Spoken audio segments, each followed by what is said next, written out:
আমাদের আশপাশ যখন আমরা দেখি, আমরা বুঝতে পারি আমরা কত কঠিন সময় পাড়ি দিচ্ছি। কেউ আমাদেরকে বুঝাইতে হচ্ছে না। আমরা এখানে যারা উপস্থিত হয়েছি এবং ঘরে বসে যে সমস্ত মা বোনেরা শুনছেন, আমরা প্রত্যেক ব্যক্তি কোনো না কোনো একটা সমস্যার মধ্যে জর্জরিত এবং টেনশনের মধ্যে।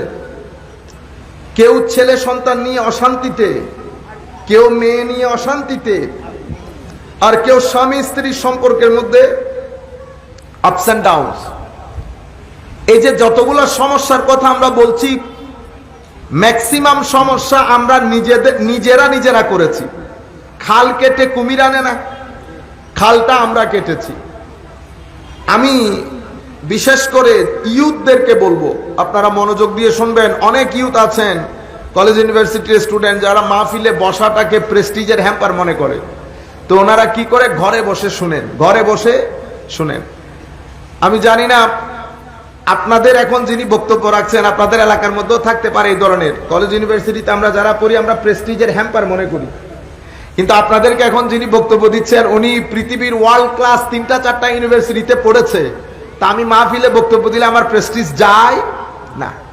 আল্লাহ পাকের মেহেরবানিতে বড় বড় দেশ যেগুলাতে আপনারা জানার জন্য ইচ্ছা পোষণ করেন, সেগুলো আল্লাহ রাব্বুল আলামিন আমাদেরকে নিয়েছেন। আরো যাব। মাহফিলে আমাদেরকে এখনো পর্যন্ত আমাদের মাথায় আসে না যে প্রেস্টিজের হ্যাম্পার হবে। সুতরাং আমি আপনাদেরকে বিনয়ের সাথে অনুরোধ করব, মাহফিলে এসে বসাটা এই মুহূর্তে অনেক জরুরি। কেন?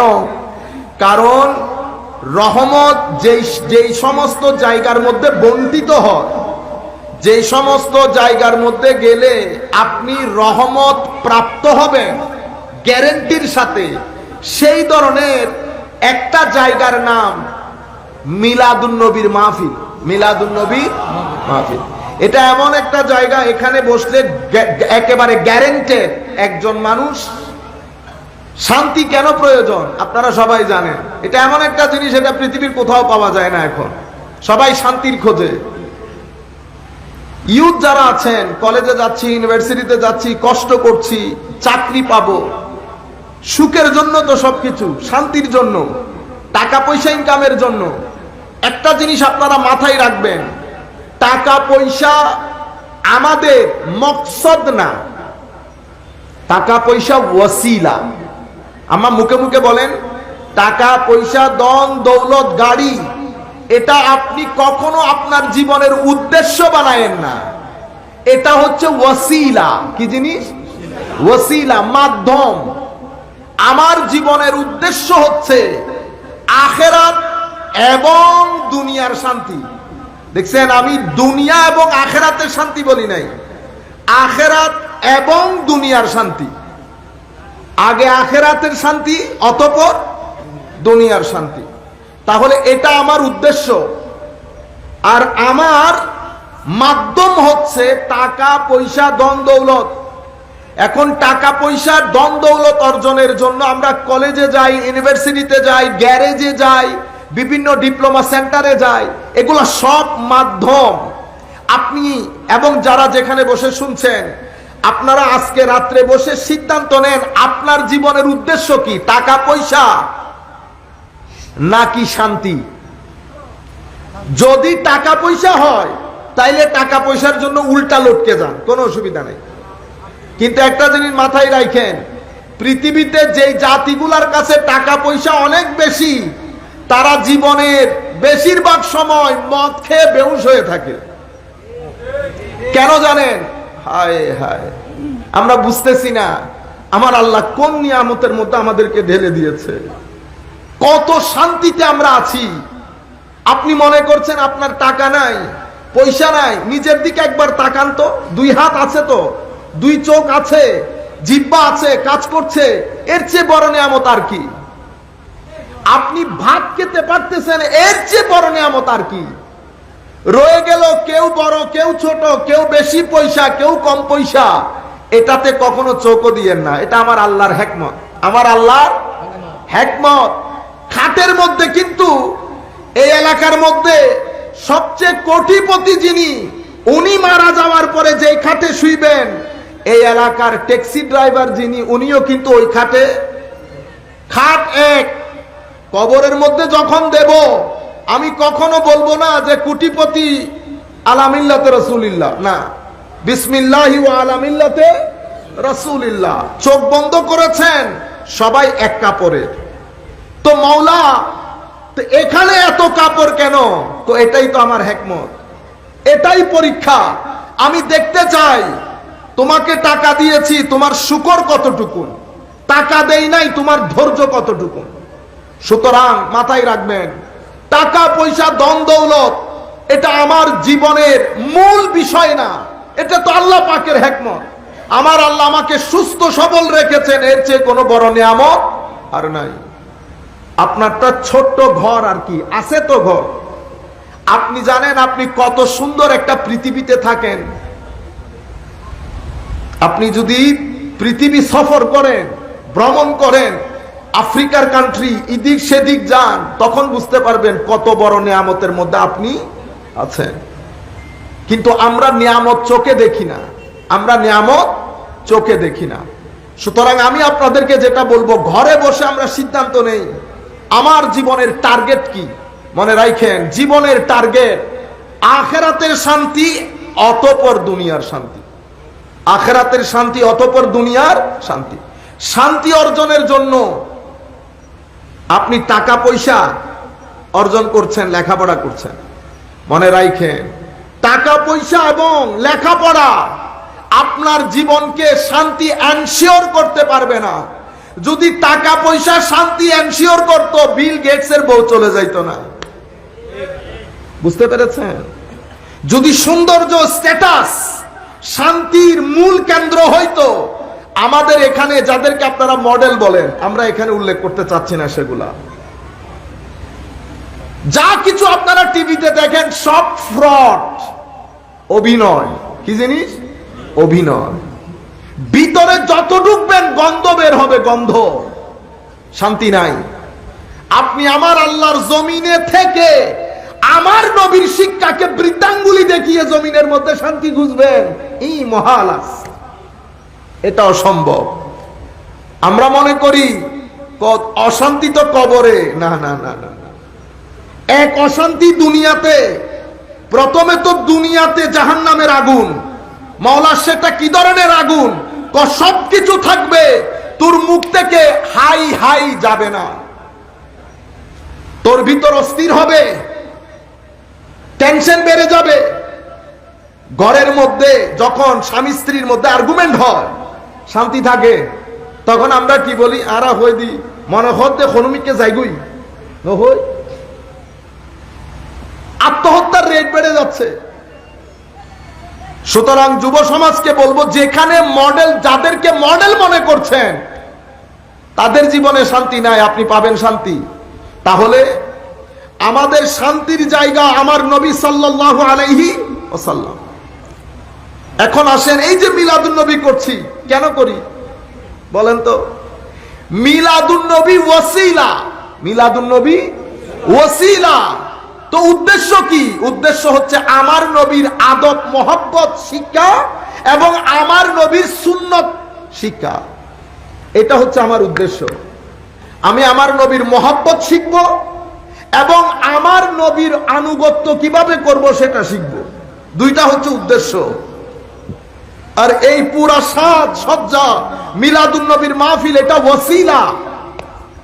এটা তো উলামায়ে কেরাম করেছেন আমাদের জন্য, আমাদের ঈমানকে রক্ষা করতে। ওনারা কি শুধু মিলাদুন নবীর ব্যবস্থা করেছেন? ওনারা ইতোপূর্বে, আপনারা জানেন না, হাদিসে পাকের কিতাব দেখেন নাই? দেখেন না বুখারী, মুসলিম? আমাদের নবীর জমানায় ছিল? ছিল না। সাহাবায়ে কেরামের জমানায় ছিল না। পরে যখন প্রয়োজন হয়েছে, মানুষের মুখস্থ বিদ্যা কমে যাচ্ছে, হাদিস শরীফগুলো এক জায়গায় আনা জরুরি হয়ে পড়েছে, উম্মতের যখন প্রয়োজন হয়েছে, হাদিসগুলা এক কিতাবের মধ্যে উম্মতের উলামায়ে কেরাম জমা করেছে। করেছে কিনা? উদ্দেশ্য কি? এটা তো ওসিলা। উদ্দেশ্য কি? উদ্দেশ্য হচ্ছে আমার নবীর হাদিসকে রক্ষা করে নতুন প্রজন্মের কাছে পৌঁছিয়ে দেওয়া, যেন তারা আমার নবীর হাদিস জানতে পারে। এটা হইল উদ্দেশ্য। কিতাব হচ্ছে ওসিলা, কিতাব ওসিলা। কেন করলেন? জরুরত ছিল, জরুরত ছিল। যখন উম্মতের মধ্যে টাকা পয়সা বেড়ে গেছে, টাকা পয়সা মনে রাখেন, টাকা পয়সার যখন আধিক্য হয়, কারো ঘরে টাকা পয়সা ঢুকে, মনে রাখেন টাকা পয়সা অনেক ফিতনা নিয়ে ঢুকে। টাকা পয়সা যার পকেটে বেশি যাবে, টাকা পয়সা অহংকার ঢুকাবে, সাথে সাথে আপনাকে জড়বাদী করে ফেলবে। সেটা আমি হই, সেটা মৌলবী হোক, প্রফেসর হোক, শিক্ষক হোক। যখন প্রত্যেক দিন লক্ষ লক্ষ টাকা আপনার ভিতরে ঢুকবে, টাকা ঢুকবে না শুধু, নফস ভিতর থেকে জেগে উঠবে, নফসের লোভ জেগে উঠবে। এই লোভ মানুষের জন্য কি পরিমাণ ক্ষতিকর আমার নবী বলছেন, একটা ছাগল মেষ আছে এমন ঘরে যদি তুমি একটা নেকড়ে বাঘ ঢুকিয়ে দাও, সে একটা খাবে 10টাকে মারবে, একটা খাবে 10টাকে মারবে, পুরা উজাড় করে দেবে গোয়াল ঘর।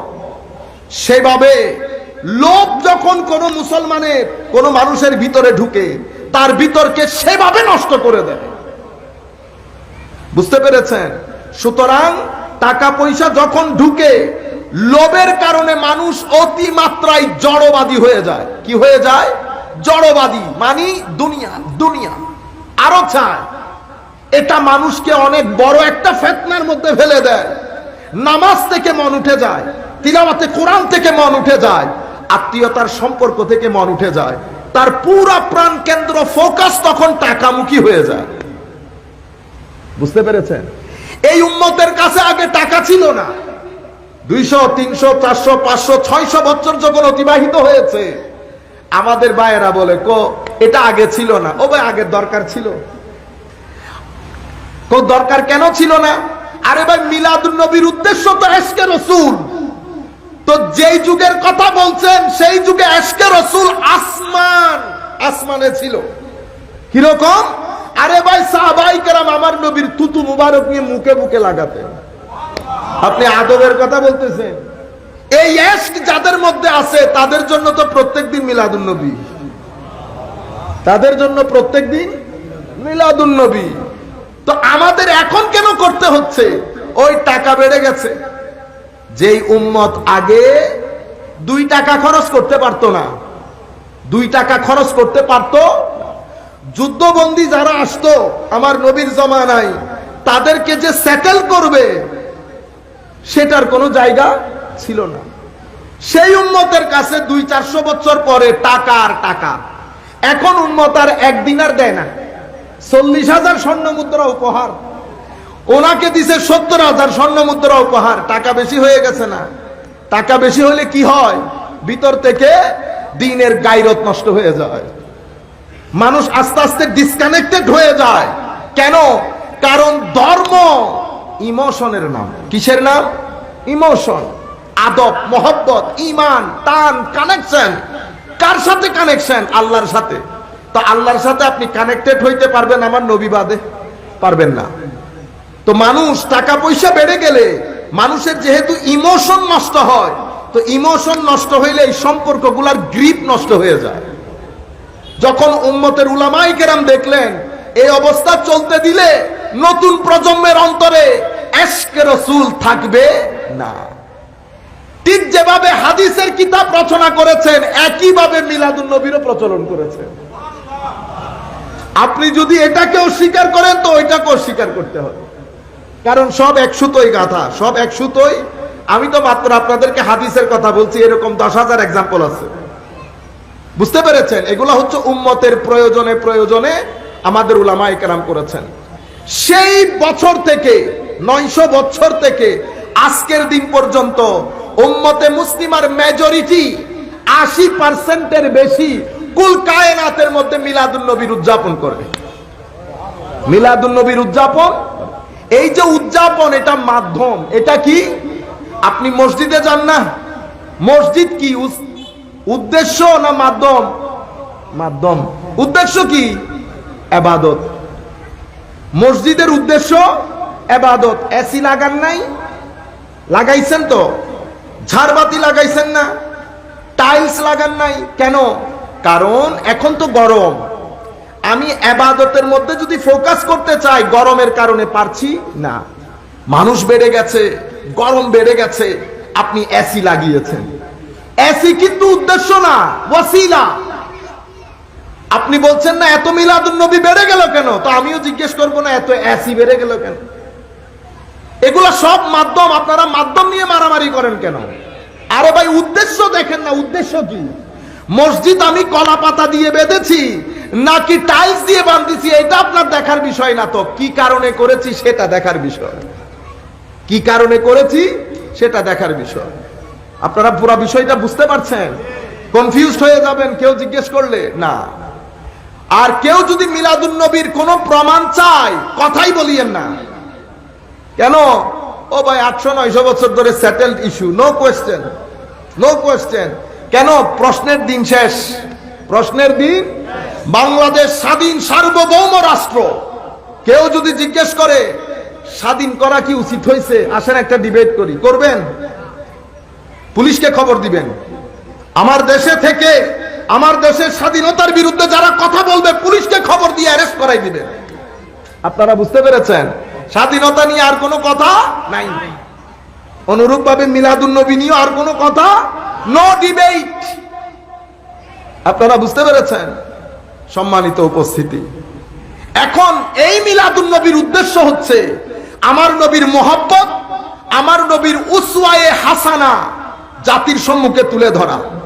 এখন জাতি মাহফিলে এসেছে, আসার পরে মহব্বত শিখলো, উসওয়া শিখলো না। উসওয়া মানি আমার নবীর চরিত্র শিখলো না, অথবা চরিত্র শিখলো মহব্বত শিখলো না, দুইটাই অধুরা রয়ে গেল না। এখন আপনারা বলেন তো, মাহফিলে আসলাম কিন্তু আমি কোরআন পড়তে জানি না অথবা কোরআন পড়ি না, আমার নবীর উসওয়ার সাথে যাবে? আমার নবী যদি শুনেন যে এই যুগের মধ্যে এসে যখন মানুষ মুহূর্তের মধ্যে ইজিলি কোন একটা কিছু শিখতে পারে, সেই যুগেও যদি আমার উম্মত কোরআন শরীফই পড়তে না জানে, আমার নবী খুশি হবেন? তখন আপনি মনে করছেন যে ঈদে মিলাদুন নবীর পরে আমি দরুদ শরীফ পড়ি, ইশকে রাসূল আছে, আমার ভাই আমার নবী কবুল করবেন না। সুতরাং আজকের পর থেকে আমি ইউথদেরকে বলবো, দুই কারণে কোরআন পড়বেন।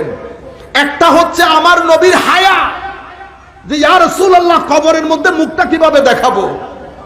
আমার নবীর উপর যখন কোরআন নাজিল হতো একটা পর্যায়ে আমার নবী শীতকালে পর্যন্ত ঘাম দিত। আমার নবী এত কঠিন ছিল কোরআনে পাককে ধারণ করা। আমার আল্লাহ বলে নাই ইন্না আরাদনাল আমানাতা আলাস সামাওয়াতি ওয়াল আরদি ওয়াল জিবাল ফাআবাইনা আন ইয়াহমিলনাহা ওয়া আশফাকনা মিনহা ওয়া হামালাহাল ইনসান ইন্নাহু কানা যালুমান জাহুলা। কেউ গ্রহণ করে নাই, এত ভারী জিনিস আমার নবী গ্রহণ করেছেন। যেই নবী গ্রহণ করেছেন সেই নবীর আখেরি যুগের উম্মত কোরআন শরীফই পড়তে জানে না। সুন্দর লাগবে জিনিসগুলা, সুন্দর লাগবে। তাহলে একটা কোরআন শরীফ পড়বো আমার নবীর হায়া করে, আমার নবী নারাজ হয়ে যাবে। 7 দিন প্রতি বৃহস্পতিবার যখন আমার আপনার আমলনামা আমার নবীর দরবারে পেশ হয়, আমার নবী দেখছেন আমার উম্মত আমার ভালোবাসার দাবি করে ঠিক, আমার উম্মতের নামাজ নাই। কি নাই? নামাজ নাই। আমার নবী বলেছেন এটা ইমাদুদ্দিন। মানি কি? মানি হচ্ছে ধর্মের খুঁটি। এই পুরা শামিয়ানাটা দাঁড়িয়ে আছে এই খুঁটির উপর না। এই খুঁটি যদি পড়ে যায় শামিয়ানা থাকবে? তো আমার নবী বলছেন এই নামাজ হচ্ছে আমার এই দ্বীনের শামিয়ানার খুঁটি। আপনি নামাজই পড়ছেন না, আমার নবী বলছেন নামাজ ছেড়ে দেওয়া মানে আমার দ্বীন ধ্বংস করে দেওয়া। বুঝতে পেরেছেন? এরপরে নামাজে গেলেন, হাত তোলা নামা নিয়ে মারামারি শুরু করে দিয়েছেন। হাত তোলা নামা নিয়ে, আমিন জোরে বলা নিয়ে মারামারি। আরে ভাই আমার নবী তো কখনো বলেছেন কখনো বলেন নাই, আপনি কেন মারামারি করবেন? নামাজের রূহ নষ্ট করে দিয়েছে।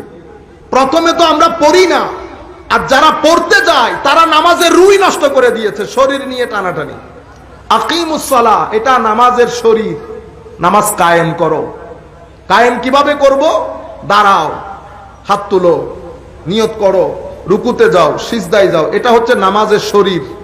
তো নামাজের রূহ কি? নামাজের রূহ হচ্ছে খুশু এবং খুদু তথা জিক্র ইলাহির মধ্যে হারিয়ে যাওয়া। এটা নামাজের রূহ। এটা কিভাবে বুঝবেন নামাজের রূহ আপনার ভিতরে কাজ করছে? যখন রূহে নামাজ আপনার ভিতরে আসবে, আপনার জিন্দেগির মধ্যে একটা আজীব পরিবর্তন চলে আসবে।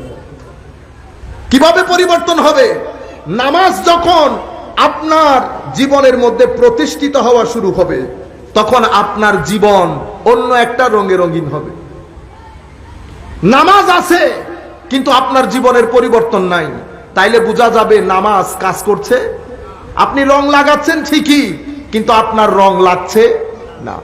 আপনি পুকুরে পানি ঢালতেছেন ঠিকই, পানি ঠিকই নষ্ট হয়ে যাচ্ছে। তাইলে কি করতে হবে? পানি সরাইতে হবে, মাটি কাটতে হবে, চুনা ঢালতে হবে, রাখতে হবে, তাইলে পানি ঢাললে পানি ঠিক থাকবে। আমার জীবন কিভাবে পরিবর্তন হওয়া চাই? আমি আপনাদেরকে হুজুর গৌসুল আজমের একটা কথা বলি। আমরা অনেকে এখানে কাদেরিয়া তরিকার মুরিদ না? কাদেরিয়া তরিকারই তো মুরিদ। হুজুর গৌসুল আজম আব্দুল কাদের জিলানী রাদিয়াল্লাহু তাআলা আনহু বলছেন, কফাল মুরিদ, আমার মুরিদকে, আপনারা বলেন না মুরিদি লা তাখাফ আল্লাহ, হুজুর গৌসুল আজম বলেছেন আমার মুরিদের কোনো ভয় নাই। এটা নিয়ে আমরা অহংকার করি না, কিন্তু আপনারা কখনো জানতে চেয়েছেন হুজুর গৌসুল আজম মুরিদ কাকে বলেছে? আমি না দাবি করছি আমি মুরিদ, আমার গৌস তো বলতে হবে সে আমার মুরিদ। এত সহজ। আমার নবীর সাহাবীরা আমার নবীর সঙ্গে থেকেছেন না? সঙ্গেই তো থেকেছেন। সাহাবী রাসূল তো জিন্দেগি দেখেছেন কি রকম? আবু বকর সিদ্দিকের সম্পদ গেল কই? 40,000 স্বর্ণ মুদ্রার ইনভেস্টমেন্ট ব্যাংকে, ব্যবসার মধ্যে, আজকের যুগের 200 কোটি টাকার উপরে। জিজ্ঞেস করেন হুজুর শেখ আবু বকর সিদ্দিক রাদিয়াল্লাহু তাআলা আনহু আরদা, হুজুরকে জিজ্ঞেস করেন টাকা গেল কই? শেষ বয়সে আমার নবী যখন যুদ্ধের জন্য টাকা তুলছে, দুই একটা গামছা বাদে আর কোনো কিছু ঘরের মধ্যে নাই। ইসলাম শুধুমাত্র মুখে বলার নাম না, আপনি আমলে দেখাইতে হবে, আমলে দেখাইতে হবে। হুজুর গৌসুল আজম বলছেন মুরিদ কাকে বলে? আপনি মুরিদ সেই ব্যক্তিকে বলে যেই ব্যক্তি ইচ্ছা পোষণ করে, নিয়ত করে। আমরা বলি না একবারে কোমরত মিদে গামছা বাঁধি বাইর হই, এলে হয়তো না কোমরত মিদে কোমরে গামছা লাগিয়ে বের হয়েছি, মানে আমি ডিটারমাইন্ড, সংকল্প করেছি কিসে? তারকুল আদা, আমি আমার আদত পরিবর্তন করব। হুজুর আদত কি? আদত হচ্ছে তোমার ভিতরের ময়লাগুলা তুমি পরিষ্কার করবে। দীর্ঘদিন 1 বছর বাংলাদেশের মধ্যে যদি আপনি ঘরে না আসেন, ইয়া আইজু 3 মাসও নয়, বাইরে গেছি ঘর তাই সাইড ড্যাম হই, নতুন ঘর কি হয়ে গেছে? ড্যাম হয়ে গেছে। তো আমার ভিতরে ড্যাম আছে, ড্যাম আছে, সেটা কিভাবে বুঝবেন? যদি ড্যাম থাকে লোভ থাকবে, কথাবার্তার মধ্যে বেয়াদবি থাকবে, গালাগালি থাকবে, কাপড় হাঁটুর উপরে উঠে যাবে, মসজিদের মধ্যে চিল্লাই কথা বলবে, মানুষকে গালি দেবে, রাস্তাঘাটে ভদ্রতা থাকবে না, রাস্তার মাঝখানে চলবে, অহংকার দেখাবে। এগুলা হচ্ছে আপনার ভিতরে ড্যাম আছে, আমার ভিতরে ড্যাম আছে। তো হুজুর মুরিদ হওয়া কাকে বলে? ড্যাম পরিষ্কার করাকে। যেই ব্যক্তি সংকল্প করে আমার ভিতরে খাসলত গুলা পরিবর্তন করব। আচ্ছা হুজুর এটা কিভাবে সম্ভব? হুজুর গৌসুল আজম বলছেন ওয়া তাহকিকুহা নুহুদুল কলব ফি তালাবিল হক ওয়া তারকু মা সিওয়া।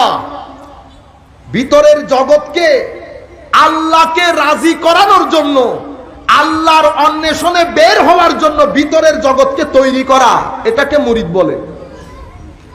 আপনারা ধান রোপণের জন্য জমিন তৈরি করেন না, এটাকে বলা হচ্ছে আল্লাহর অন্বেষণের জন্য নিজের ভিতরের জগৎকে তৈরি করা। ফাইজা তারাকাল আব্দুল আদা, কোন বান্দা যখন নিজের আদতকে ছেড়ে দেয়, পরিত্যাগ করে। আদত কি? গালিগালাজ। আদত কি? অভদ্রতা। আদব কি? অধৈর্য। আদব কি? মানুষ ঠকানো। এগুলা মানুষের চরিত্র, মানুষের চরিত্র। এগুলা যখন আপনি পরিত্যাগ করবেন, বলে যে তখন মানুষ কি হয়? মুরিদ হয়। হুজুর গৌসুল আজম আরো কি বলছে দেখেন, এই জিনিসটা ওয়াহাযা শাইউন লা ইয়াজিউ বিতাগয়িরিল খিরাক, এটা কাপড়ে সুপরে আসে না। আমি এখন জুব্বা কুব্বা পরে আসছি না, হুজুর গৌসুল আজম বলছে এই বেটা তোর এই লম্বা জুব্বা কুব্বা দিয়ে ভিতরের এটা পরিবর্তন হয় না।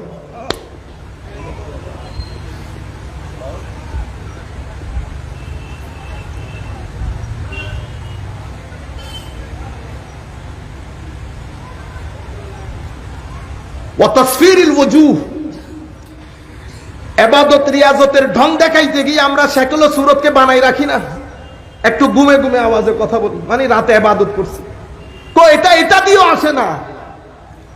ওয়াজামইল আকতাফ, এবং শরীরকে একটু কুজো করে কপালের মধ্যে সিজদার দাগ লাগিয়ে চলা, এগুলা দিয়েও ভিতর পরিবর্তন হয় না।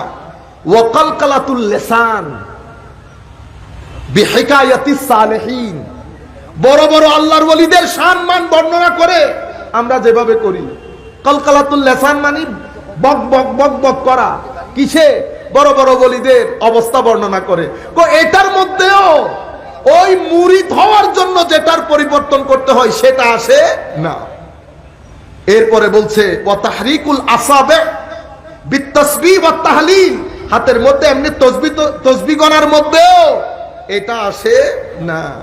ইন্নামা ইয়াজিউ বিসিদক ফি তালাবিল হক, এটা পরিবর্তন হয় যখন ভিতর থেকে মানুষ একনিষ্ঠভাবে মোহাব্বত নিয়ে, ইশক নিয়ে, আদব নিয়ে, ইবাদত নিয়ে, সিজদা রুকু নিয়ে যে ব্যক্তি আল্লাহর অন্বেষণে বের হয়, এটা শুধু সেই ব্যক্তির জন্য অর্জিত হয়। এটা কাপড়ে চুপড়ে তসবিহ গনে জিকির বড় বড় ওলিদের কথা বলে বক্তব্য দিয়ে অর্জিত হয় না। যখন ব্যক্তি এইভাবে বের হয়ে নিজের আদব ছেড়ে দেবে, হুজুর গৌসুল আজম বলছেন এখন বেটা তুই আমার মুরিদ, দেখি তোরে কে আটকায়। তো যেই ব্যক্তি এই হুজুর গৌসুল আজম যাকে মুরিদ বলেছে তিনি তো আসলে আল্লাহর ওলি। যখন আপনি আদব ছেড়ে দেবেন তখন কি আর আপনি সাধারণ মানুষের পর্যায়ে আছেন? ও ভাই, পাঞ্জেগানা নামাজ যেই ব্যক্তি পড়ে এবং আমার নবীর হুদুদ গুলার হায়া করে, আল্লাহ তো তার জবানের মধ্যে তাসির দিয়ে দেয়। সেই ব্যক্তিকেও আল্লাহ কোন নাজেহাল অবস্থার মধ্যে ফেলেন না। আমার আল্লাহর কুদরতির হাত থাকে তার মাথার উপর। আপনারা বুঝতে পেরেছেন? তো আমি আপনাদেরকে বলতে চাচ্ছি, আমরা তো আমি সবসময় শুনি হুজুর গৌসুল আজম বলেছেন, হুজুর গৌসুল আজম আমাকে মুরিদ। আরে হুজুর গৌসুল আজম মুরিদ কাকে বলেছে? আমরা এখানে এতগুলা মানুষ, আমরা কখনো হুজুর গৌসুল আজমের কিতাবটাও পড়লাম না, কোরআন শরীফও নাই। মনে রাখেন, তাইলে মিলাদুন নবীর উদ্দেশ্য কোনটা হইল? মিলাদুন নবীর উদ্দেশ্য হচ্ছে আমার নবীর ইশক মহব্বত নতুন প্রজন্মের অন্তরে বপন করা। ইশক মহব্বত কেন বপন করতে হয়? কেন রিমাইন্ড? আমরা বলি না আমি তোমাকে রিমাইন্ড করছি। এই যে প্রত্যেক বছর করে আমার নবী বলেছেন রিমাইন্ডিং মুমিনের জন্য বড় উপকারী জিনিস। এই জন্য হঠাৎ করে দেখবেন আপনার বাসা থেকে একজন দুনিয়া থেকে চলে গেছে, আল্লাহ ইচ্ছে করলে এক সপ্তাহের মধ্যে সবাইরে প্যাকেজ করে ফেলতে পারত, করে না সেটা। হঠাৎ করে 2 বছরে 3 বছরে ধাক্কা লাগানোর জন্য আপনাকে বান্দা ফেরত আয়, বান্দা ফেরত আয়। রিমাইন্ডিং এর জন্য প্রত্যেক বছর ঈদে মিলাদুন নবীর এই মহব্বত শিখানোর জন্য। কেন? কারণ ঈমানের বীজ মহব্বতের মাটি ছাড়া উপরে উঠে না। ঈমানের বীজের জন্য মহব্বতের মাটি লাগে। ইশক আদব মহব্বতে রাসূল বাদে ঈমান হয় না, আবার মহব্বতে রাসূল আমার নবীর সিরত বাদে পূর্ণ হয় না। আমরা এখন 2 পার্ট হয়ে গেছি মুসলিম উম্মাহ। কেউ ইশক মহব্বতের তালিম দেয়, কেউ উসওয়ার তালিম দেয়। যে উসওয়ার তালিম দেয় সে ভুলেও ইশক মহব্বতের কথা বলে না, আর যে ইশক মহব্বতের কথা বলে উনি শেষ বিকালে গিয়ে একটু করে উসওয়ার কথা বলে না। দুইটা নিয়ে একসাথে চলবো, যেভাবে সাহাবায়ে কেরাম চলেছে। আপনারা বুঝতে পেরেছেন? এটা মিলাদুন নবীর উদ্দেশ্য। আপনার ব্যক্তি জীবনের মধ্যে যখন তাকওয়া পরহেজগারি থাকবে, নামাজ থাকবে, তিলাওয়াতে কোরআন থাকবে, আল্লাহর ইজ্জতের কসম আপনার আশেপাশে থাকা ব্যক্তি কখনো মিলাদুন নবীর বিরুদ্ধে বলবে না। বিরুদ্ধে বলতে গেলে আপনার চেহারা বাঁচবে তার চোখে, বিরুদ্ধে বলতে গেলে আপনার চেহারা তার চোখে ভাসবে। কেন? তার মাথায় আসবে বড় বড় ভালো ভালো লোকও তো করে। আরব বিশ্বের মধ্যে এভাবে বিরোধিতা করা হয় না। কেন? কারণ আরব বিশ্বের বড় বড় উলামা বেশিরভাগ ঈদে মিলাদুন নবীর মজলিসে বসে। কেউ বিরোধিতা করতে গেলে চোখের মধ্যে ডক্টর আলী জুমা বাসে, চোখের মধ্যে ডক্টর উমর হাসেম বাসে, চোখের মধ্যে শেখ ইমাম ওয়াহাবা জুহাইলি বাসে, ইমাম সাইদ রমাদান আল বুতি বাসে, ডক্টর মুফতি আতিয়া সাকার ভাসে। এগুলা হচ্ছে বর্তমানে উম্মতের টপ ক্লাসের আলেম। চোখের মধ্যে এগুলা বেশি উঠে, তখন মানুষ চুপ হয়ে যায়। আপনারা বুঝতে পেরেছেন? আমি এখন মূল মেসেজ আপনাদেরকে যেটা দিতে চাচ্ছি সেটা হচ্ছে, বিনয়ের সাথে বলবো, আজকের পরে কোন ছেলে আমাদের মধ্যে যেন এটা কখনো না হয় যে এক সপ্তাহ চলে গেছে আপনি কোরআন শরীফ দেখেন নাই। মুখের মধ্যে সব সময়, কারণ এটা এমন একটা যুগ সময়, এটা হচ্ছে ঈমানের করোনার সময়, ঈমানের করোনা। মুখের মধ্যে পড়ে রাখতাম না একটা? আপনার মুখের মধ্যে যদি এখন দরুদের এবং জিকরে ইলাহির মাস্ক না থাকে, কোন করোনা আপনার ভিতরে ঢুকে ঈমান নষ্ট করে দিবে বুঝতে পারবেন না। সে কারণে দুইটা মাস্ক সব সময় মুখের মধ্যে রাখবেন। সুবহানাল্লাহি ওয়ালহামদুলিল্লাহ ওয়ালা ইলাহা ইল্লাল্লাহু আল্লাহু আকবার ওয়ালা হাওলা ওয়ালা কুওয়াতা ইল্লা বিল্লাহিল আলিয়্যিল আযীম। এরপর আল্লাহুম্মা সাল্লি আলা সাইয়্যিদিনা মুহাম্মাদিন ওয়া আলা আলি সাইয়্যিদিনা মুহাম্মাদিন বারিক ওয়া সাল্লিম। এগুলা থেকে জবান যেন খালি না যায়। আচ্ছা, ইন জবান দি ফললে অনেক কষ্ট আছে না? অনর হামিন অনেক গরম না, ইয়ানের চলন অসুবিধা আছে না? আমি ইয়ান যদি নচলন তো ইন কি হামত খাডম হত্যারণ নি অনারা ইতার হতা উইতার হতা ইতার হতা উইতার হতা। আমি আপনাদেরকে বলছি, একজন জিজ্ঞেস করতেছিল, হুজুর এটা পারি না কেন যেন মুখ থেকে বারবার চেষ্টা করি গীবত না করার জন্য। ভেরি সিম্পল, আপনি এই দুইটা জিনিস প্র্যাকটিস করেন, মুখ দিয়ে আর গীবত বের হবে না। আমি গ্যারেন্টি দিই আপনাদেরকে, এটা সুফিয়ায়ে কেরামের তাবিজ, সুফিয়ায়ে কেরামের আউলিয়া। আমরা আবার কোন পুকুরের মাছ? আমরা কি বলতে পারবো এগুলো? আমাদের বুজুর্গ আনে দিন আমাদেরকে বলে গেছে।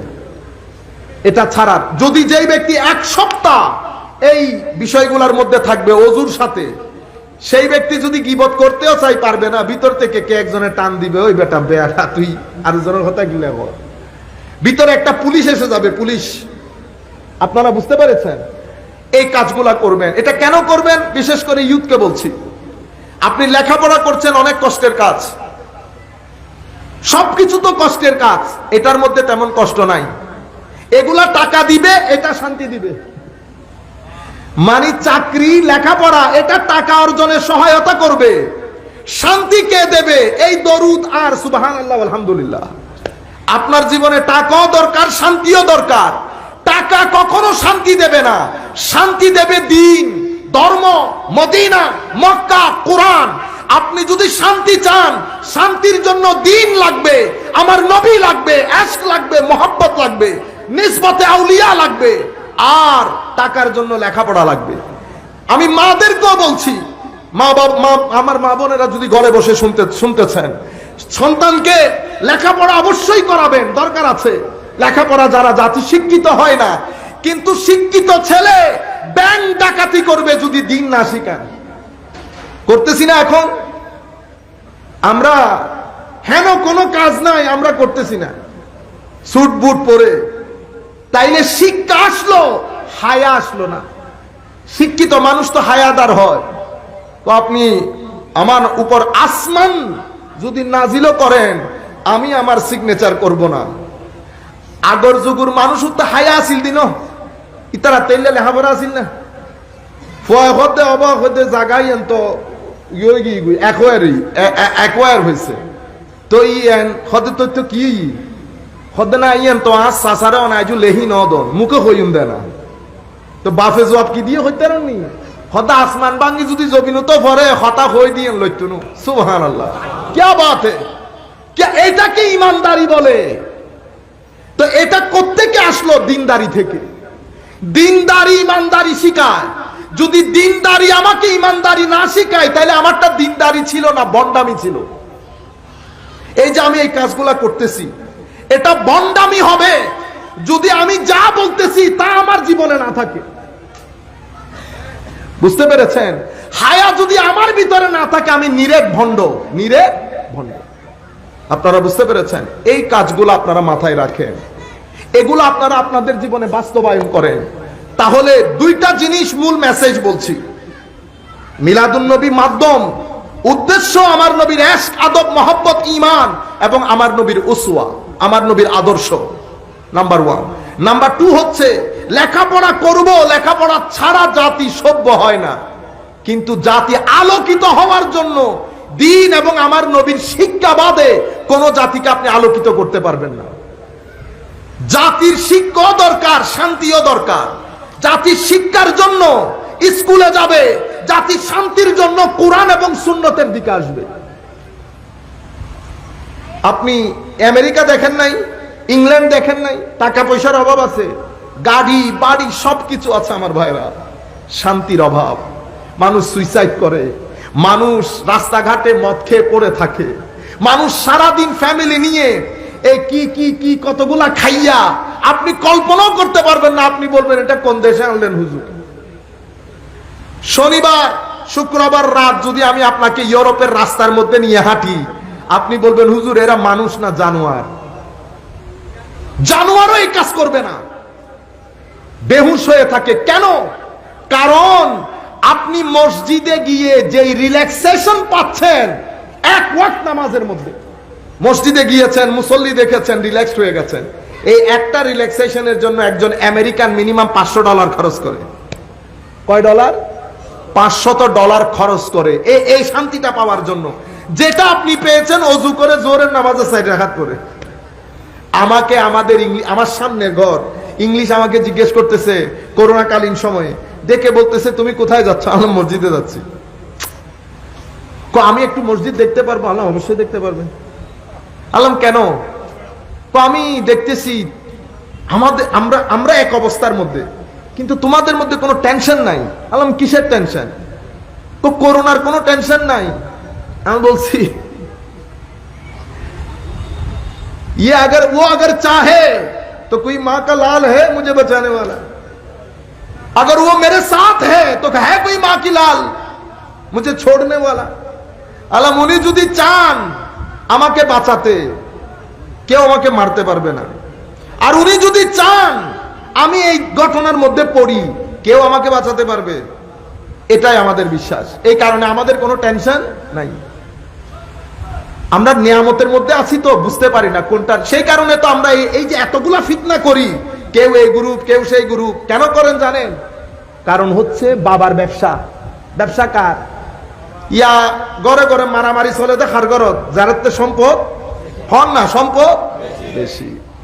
আপনারও স্টেজ তৈরি পেয়েছেন, চট্টগ্রামে থাকেন, আশপাশে গলা বড় করে কথা বলতে পারছেন, কেউ কলার ধরার নাই, সেই কারণে 3x3 গ্রুপে জয়েন করেছেন। কাশ যদি পারতাম আমার সাথে নিয়ে যেই মজলিসে আমরা যাই আপনাদেরকে যদি নিয়ে যাইতে পারতাম, তারপরে দেখতাম গ্রুপিং কোথায় যায়। আমি সিম্পল একটা উদাহরণ দিই আপনাদেরকে। আমি এমনিতে এগুলা বলতে চাই না, সুন্দর লাগে না, তবুও মানে আমার হাতে মনে দেখে নিয়ে মানে কেন গুণের মতো। আমি কিছুদিন আগে জ্যামাইকা গেছিলাম। জ্যামাইকা মানে হচ্ছে ওয়েস্ট ইন্ডিজের পাশের একটা দেশ, ক্যারিবিয়ান কান্ট্রি। সব রিভার্টেড মুসলিম, অরিজিনাল মুসলমান না, মা বাপ মুসলমান না। চিন্তা করতে পারবে? আমি ওদেরকে দেখে রাতে চিন্তা করতেছি, এরা নামাজ পড়তে জানে না ঠিক, আইন বলতে পারতেছে না, কফ বলতে পারতেছে না, আর আপনি বসে কোরআন শরীফ জানেন না। সেই আইন শিকার জন্য বা শিকার জন্য আমাদের জবান তো ফ্লেক্সিবল, আমরা যে কোনো শব্দ অক্ষর উচ্চারণ করতে পারি। আমরা তো চাইনিজও শিখে ফেলি, কিন্তু তাদের মুখ দিয়ে বের হচ্ছে না শব্দ। পাগল হয়ে যাচ্ছে কোরআন শিকার জন্য। মা বাপ মুসলমান না, কেউ মুসলমান না, একজন মুসলমান হয়েছে। ধর্মের জন্য এত বেকুলতা, মসজিদের খেদমত, মসজিদের সাথে লেগে থাকা। ওয়াল্লাহি আমি যখন তাদেরকে দেখছি আমার নিজেকে বড় অসহায় লেগেছে। আমি চিন্তা করছি আর আমি যদি আল্লাহর কোর্টে দাঁড়াই, আল্লাহ তো আমার দিকে ফিরেও তাকাবে না। কারণ আমি পরিস্থিতির মধ্যে বড় হয়েছি, মায়ের কোলে বড় হয়েছি, মা বাপ সুন্নি ধার্মিক, পরিবারের মধ্যে আত্মীয় স্বজন সুন্নি ধার্মিক। আমি তো কোনো চ্যালেঞ্জ ফেসই করি না, তো আমি ফিতনা না করে কে ফিতনা করবে? কিন্তু তাদের মধ্যে পাশে হিন্দুরা এক এক ধর্মের লোক ঠেলাঠেলি করে না, আবার আমাদের মধ্যে বিভিন্ন ফেরকা আছে, তাদের ঠেলাঠেলি। মানুষ কত কষ্ট করছে ধর্মটা শিকার জন্য, কিন্তু ওদের মধ্যে কোনো ফিতনা নাই। কেন নাই? কারণ তারা সারভাইভালের মধ্যে আছে, কিভাবে নিজেকে বাঁচাবো। কারণ আমি বক্তব্য দিচ্ছি, বক্তব্যের মধ্যে 3 জন বসেছে অন্য ফেরকার, অমুক ফেরকার, 3-4 জন বসেছে খ্রিস্টান, বড় বড় লয়ার। আচ্ছা হন সাহেব এটা অনেক কি বক্তব্য দিবেন? এটা এম করে হুঙ্কার মারি আর গরুকে মারি না হলে উইতে ওয়াবিয়োগী উইতে অমুকী নহয়। এখন এটা হন সাহেব অনেক কি বক্তব্য দিবেন? আমার জুমা মসজিদ ইয়ানো সিটিংয়ে থই, কারণ তারা আর চাইব, তারা যেন বুঝে। এখন আই জিয়ানন্দিতে নামাজ পড়ায় আমেরিকার মধ্যে 85% মুসল্লি অলদি বেগুন অন এটা জিন জিন লেখুন, এটার নাম জিন জিন দিও। 85% মুসল্লি অলদি আইলে কঠিন মানে সাধারণ ব্যাগ নেতা কিসিমুর হতে গিয়ে আল্লাহ হইতে আর গুণ কেউ ন যা। আর আরা যারা গেই খালি টিয়া তুলি দি মসুদুর নাম দি, অমুকুর নাম দি, সমুকুর নাম খালি। কারণ আর তো 3 বাদ আর কিছু নাই, না আরা যে আর উদ্দেন শুননি আলেম লই যাইও ওমা ইবে কেনে ইবে লগেলে তার দরজা বিগুই। আমি বুঝি না পারি মাঝে বিদ্যে হিললে হারা ইল্লে হয়ে গেলাম। আর তো হতো নাকি নাই অবাই অনে যাইতে লাগুন দে অনে দুয়া শুননি যদি নলয় জন শাসিন হনে করিব। শ্বাস কি হেলিকপ্টার সারা দি ব্যয় করিব না? শ্বাস গরম না করিব না? শ্বাস গরিবের কেউ নলই যায়।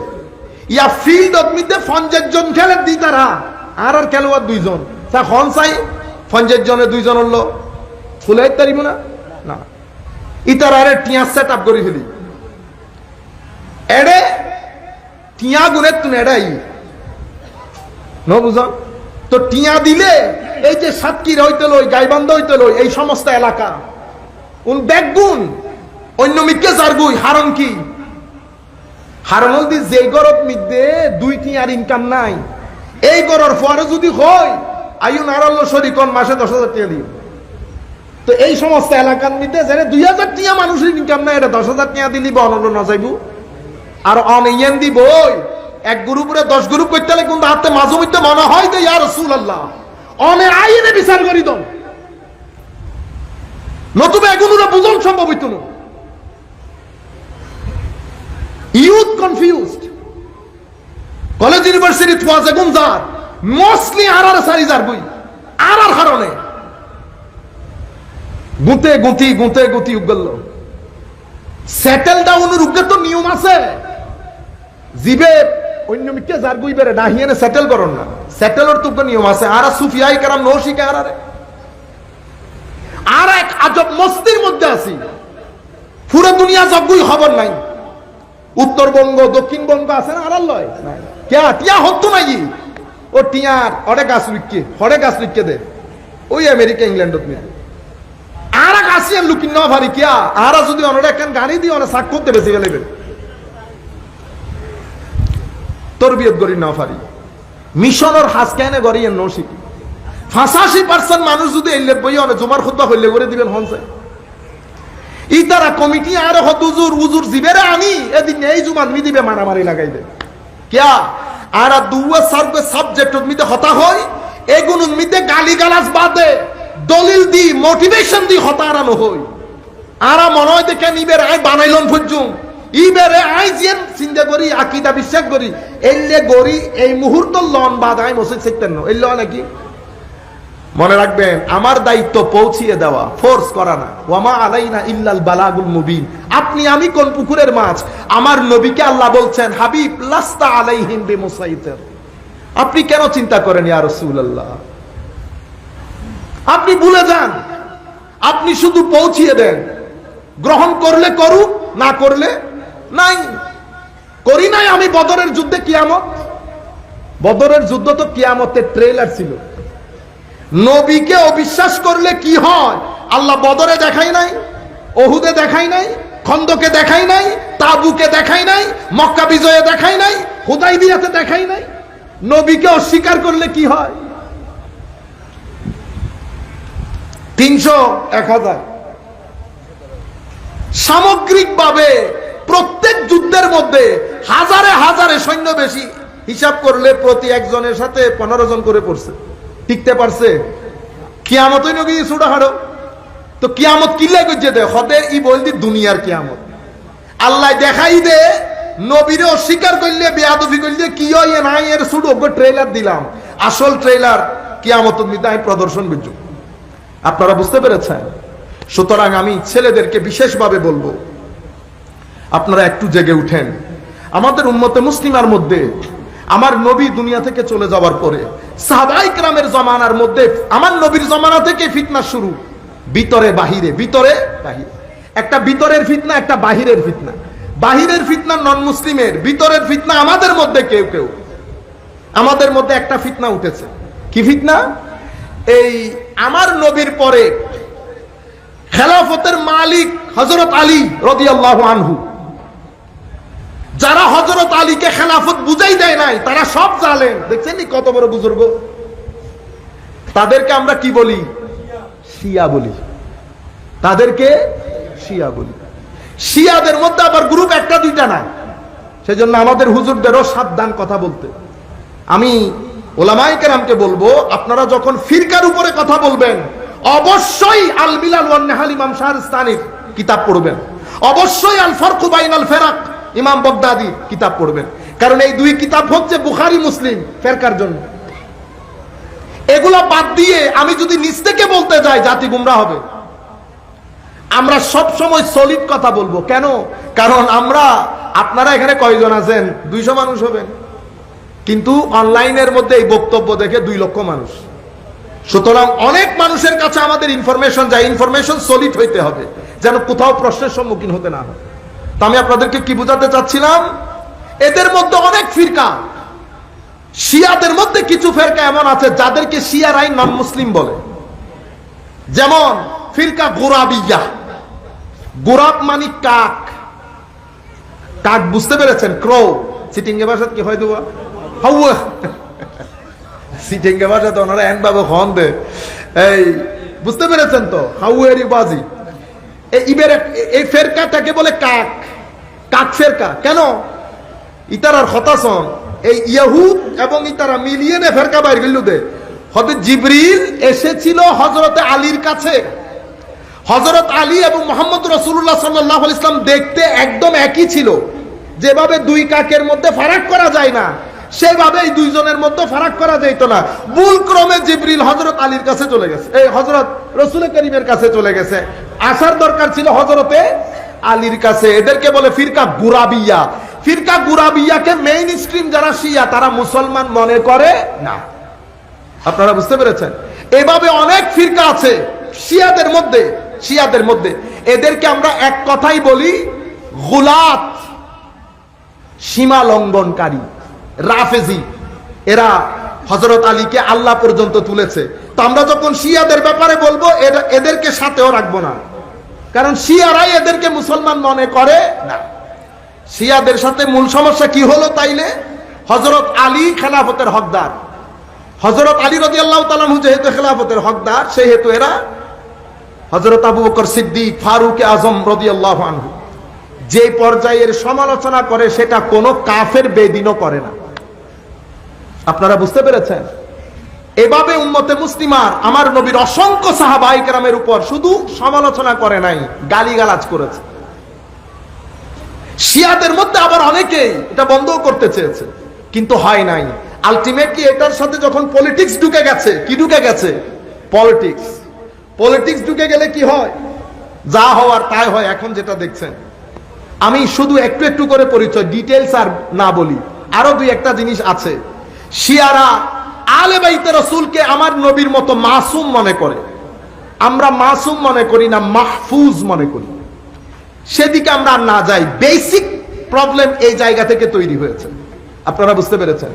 এরপরে কাদিয়ানি, কাদিয়ানির সাথে আমাদের ঈমানের 7 স্তম্ভের মধ্যে, যেহেতু উলামায়ে কেরাম শুনছেন, আমি এখানে শিয়াদের আরেকটা বিষয় বলে রাখি।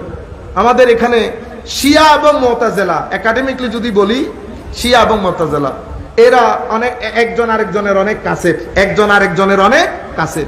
শিয়া মুতাজিলা ফেরকা এবং শিয়া ফেরকা, শিয়ারা আবার আল্লাহ রাব্বুল আলামিনের শরীরবাদী আকীদায় বিশ্বাস করে। সেটা এটার চেয়েও খতরনাক, এটার চেয়েও খতরনাক। আমরা শিয়াদেরকে রাখি, সে কারণে উম্মতে মুসলিমার মেইন স্ট্রিম না, সামান্য ফেরকা। এরপরে কাদিয়ানি, কাদিয়ানির সাথে আমাদের উম্মতে মুসলিমার আকায়েদের সব বিষয়ে একটা জায়গায় এসে উল্টাই গেছে। যেটা উল্টাইছে সেটা সবাইকে উল্টাই দিছে আবার। সেটা কি? সেটা হচ্ছে আমার নবী সাল্লাল্লাহু আলাইহি ওয়াসাল্লাম। এখানেও বাইরের ষড়যন্ত্র জড়িত। কারণ এই ভদ্রলোক একদিনে কাজটা করে নাই। প্রথমে সে দাবি করেছে সে মুজাদ্দিদ, অতঃপর সে দাবি করেছে সে নবিয়ে জিল্লি, মানে আমার নবীর নবুয়তের আকাশের একটা তারকা সদৃশ্য। আস্তে আস্তে ঢুকে দেরি, শেষ পর্যন্ত সে দাবি করলো আমি, আমার নবী, নবী ঠিক আছে, আমিও মুস্তাকিল একজন নবী। বুঝতে পেরেছেন? আর আমাদের সাথে কোনো সম্পর্ক নাই। আমরা মানুষ হিসেবে, আপনি সমাজের মধ্যে থাকবেন, সমস্ত রাইটস ভোগ করবেন, কোনো অসুবিধা নাই, কিন্তু মুসলমান দাবি করবেন না, মুসলমান দাবি করবেন না। আপনি ঈসা আলাইহিস সালামকে গালি দিয়ে খ্রিস্টান হইতে পারবেন? আপনি মানুষ হিসেবে থাকেন, আমার কোনো অসুবিধা নেই, এখানে থাকেন। নন মুসলিমরা আমরা একসাথে থাকতেছি না? আমাদের হিন্দু, বুদ্ধ, খ্রিস্টান সবাই কোএক্সিস্টেন্স, শান্তির সাথেই তো বসবাস করতেছি, আপনারাও থাকেন, কিন্তু মুসলমান বলে না, মুসলমান আইডেন্টিটি দিয়ে না। এরপরে আল্লাহুম্মা সাল্লি আলা সাইয়্যিদিনা মুহাম্মাদিন ওয়া বারিক ওয়া সাল্লিম আলা ওয়াহাবিজম, কাদিয়ানিজম। আচ্ছা, এরপরে আপনারা আরেকটা শব্দ বলেছেন ওয়াহাবিজম।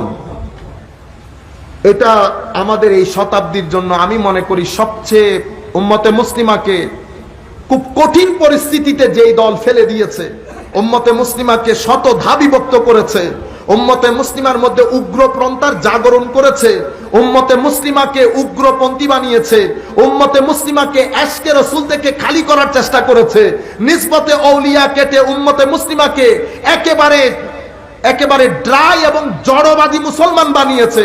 সেটার পেছনে এই ফেরকা জড়িত।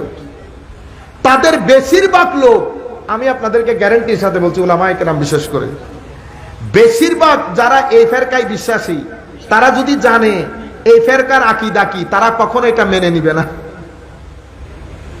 আমি একটা মজলিসে দর্স দিতেছিলাম, তা আমি বলতেছিলাম যে আমি আসলে খোলা ময়দানে, আমি চাচ্ছিলাম না নামগুলা ধরে ধরে বলতে, আল্লাহ এই আকীদার লোক, ম্যাক্সিমাম লোক সুন্নি আকীদাতান। কি বলেছি? এই আকীদার লোক ম্যাক্সিমাম আকীদাতান সুন্নি। উমা ফালদিটি কি হন কয়? আচ্ছা, আমি দেখছি হন চাই কেউ যদি অনরে হয় যে আত, যে আত আছে, এই আত আল্লাহর আত আছে, বিশ্বাস করিবেন না? ইবা হত্যা না, এটা হতে পারে না। আল্লাহ যদি আমি কিতাব থেকে দেখাইতে পারি, দেখাইতে পারলে আমি এখন ছেড়ে দেব, বিসমিল্লাহ। তো হইতে অনেক বেশি দূরে জন্মিত অনর কিতাব ইবনুল উসাইমিন, শেখ ইবনে তাইমিয়ারে বেশি বদনাম করছে। ইবনে তাইমিয়ার ছাত্র ইবনে জৌজি, ওনারা বুঝিবে না, এনে উলামায়ে কেরামুল্লাহ কইবে ইবনে জৌজি, ইবনে জৌজির আরান হতে বাপ মানে জেদ্দুর আসিল ফুয়াই বাপরে বরবাদ করে দিই। তুই ইবনে জৌজি ইবনে তাইমিয়ারে কি করে দিয়ে দে বরবাদ। ইবনে তাইমিয়া চেষ্টা করছে হতারে রাহি রাহি হই বেলাই। ইবনে জৌজি আয় একবারে ইবনে জৌজিরে একেবারে ফানিল্লো মিশাই দিয়ে দেই আর ইবনে উসাইমিন আর ইবনে বাস ন বুঝন। ইতারা ইবনে তাইমিয়া যে দরজা খুললেনি, উসাইমিন আয়েন একবারে এদুর পর্যন্ত আসছি ন বুঝন। ম্যাক্সিমাম এই আকীদায় বিশ্বাসী লোক, ম্যাক্সিমাম লোক আকীদাতান সুন্নি। যদি আপনি দরে দরে আকীদাগুলা বলেন, কেউ মেনে নিবে না মুসলিম উম্মাহ আকীদা। কিন্তু আমরা কেউ জানি না, কেউ জানি না। আর আমাদের এখানে কথাগুলা বলার ডায়লগের কোনো পরিবেশ নাই।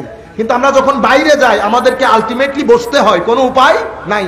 কারণ আমাদের মুসল্লিদের মধ্যে অনডজ্ঞ সিটিং এর শব্দ ব্যবহার করে নিবে, তাহাতে মনন করেন মানে ব্যাগিন মিক্স, ব্যাগিন হ্যাঁ ডাইলে চলে খিচুড়ি, আমরা তো এটা ডাইলে চলে খিচুড়ি নয়, আর তো ডাইলে চলে খিচুড়ি নিতে মাহফিল গ্রহণ করুন এক জায়গা তো এন ঈদে ডানো উজুর বামো উজুর বুঝতে লাগবেন তো হন উজুর মজলিসুল মিদে মিক্সুল মিদে বেশি হল দি তারা ইবা আরো হদ উজুর গিয়া গজন কইতে অনে হতে আমলের ওয়াজ করিবেন না কিউর ওয়াজ করিবেন না আমল না অসুবিধা নাই হন অসুবিধা নাই অনে আর যদি ফুল হপির কত হইতে দন আর তেজকে রসুল আইব এসকে রসুল ইয়ে হইতেই না পারে সুন্নি উজুরে ওয়াজ করিব ফুলকপির কথা কইব টমেটোর কথা কইব জিবের কথা কইতে দন কুকন কুকন ডাক পারি এসকে রসুল আইব শেষ পর্যন্ত আর এসকে রসুলের কথা হইতেন না কিন্তু আই ওয়াজ করি যাই যাইলে ওই না পারে তে হইতে ডাইলে চলে কিশোরী ইতাল্লা ডাইলে চলে কিশোরী লেভেলে অনতে সব সময় প্রস্তুত তাহন করে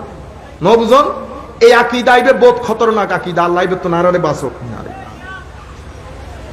এবং উম্মতে মুসলিমার অনরারে যদি কেউ সুন্নি শিয়া ইন বুঝে অন হইবেন দে এত বেশি কথা ন হইউ আর মুসলিম দুনিয়ার মধ্যে বর্তমানে সবচেয়ে খতরনাক বলতে উগ্রবাদিতা কি বাদিতা উগ্রবাদিতা পাকিস্তানের মধ্যে মিলাদুন নবীর মজলিসের মধ্যে বোমা হামলা নু হয় হনে গজ্জে দে এগুলো গজ্জে তো এই উগ্রবাদিতা প্রত্যেক উগ্রবাদীর ইমাম ইবনে তাইমিয়া কিন্তু আমি এটা বলছি না ইবনে তাইমিয়াকে যারা মানে সবাই উগ্রবাদী এটা বলছি না কিন্তু যারাই উগ্রবাদী তাদের ইমাম ইবনে তাইমিয়া বাস এর পরবর্তীতে আপনারা লিখেছেন মওদুদিবাদ আমাদের জামাত ইসলামের যিনি প্রতিষ্ঠাতা ওনার সাথে উনি যেহেতু প্রাতিষ্ঠানিক আলেম ছিলেন না আপনি আমাদের ভাইরা যারা জামাত করেন ওনারা হয়তো বলতে পারেন উনি আলেম ছিলেন বড় জ্ঞানী ছিলেন আমি ওনার বড় জ্ঞান বড় আলেম এগুলোর ব্যাপারে আমার কোনো সন্দেহ নাই ইবনে তাইমিয়াও বড় আলেম ছিল ঠিক ইমাম কাশাফের ইমাম কাশাফও মুতাজিলি বড় আলেম ছিল শিয়াদের মধ্যে ছোটখাটো আলেম না তো শিয়াদের মধ্যে বড় বড় আলেম পাকিস্তানের মধ্যে কিছুদিন আগে যিনি মারা গেছেন অনেক লিনিয়েন্ট বড় মুফাসসির কিন্তু নিউট্রাল ছিল নিউট্রাল থাকলেও ওনাদের একটা দোষ হচ্ছে প্রত্যেক দলিলের মধ্যে একটা খোঁচা মারে আবু বকর সিদ্দিক ফারুক আজম এটা ওনাদের ভিতরে হয়ে গেছে কিন্তু নিউট্রাল বড় আলেম তো বড় আলেম বড়র ব্যাপারে আমাদের সমস্যা নাই আমাদের সমস্যা হচ্ছে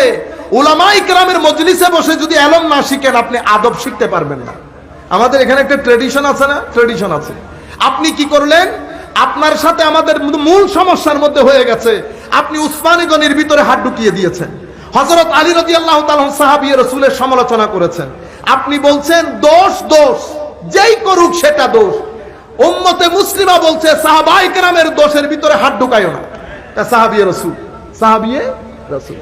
সেই কারণে এই মওদুদিবাদ বা মওদুদি সাহেবকে অনেকেই অনেকভাবে সমালোচনা করেছেন উম্মতে মুসলিমার মধ্যে এই ধরনের ফিতনাগুলো ঢুকানোর কারণে আল্লাহ রাব্বুল আলামিন আমাদের হামি ও নাসির হোক।